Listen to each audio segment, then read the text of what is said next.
So the question we want to ask is, why do we fear change? Why do people working for us, why do we sometimes fear change? This resistance to change. What brings that about?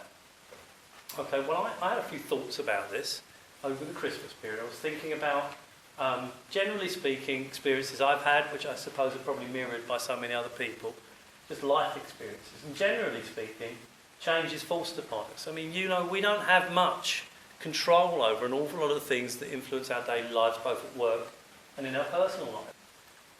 It's not that we necessarily want it or seek it, it just kind of happens. And if we know that change is a constant, which it clearly is, especially in this modern world that we live in, well, then we may as well just embrace it. And we should be looking to do something with it. But it does do that.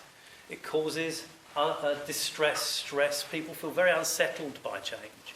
When you work in organisations and change comes along, if there's radical change, people get very, very upset about it. Sometimes when really amazingly difficult things occur in our lives, when you turn back a few years later, you realise actually it was probably the best thing that could have happened to us. It's just that it didn't feel that way at the time. So, for example, I got made redundant from Hayes when my kids were very small. I had one on the way and my son was 3.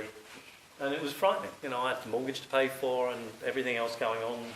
I remember being very, very upset about it. That was on the Wednesday. Friday I left with some pay in my back pocket. Monday I found the entire world of recruitment to try and find a job.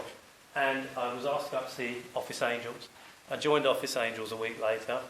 I went back. I took a big cut in salary, although when you're not working, that doesn't really logically mean anything. You're not earning money any longer. And I went to run a branch again after 7 years of teaching other people how to do it, which was quite interesting. It was a lot of fun. And 10 years later, I was running the business. And the thing is, I would have never have been the MD if I hadn't been made redundant.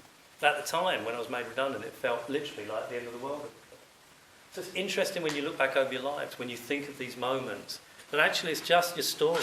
It's just a chapter in your lives. And therefore, nothing to be frightened of.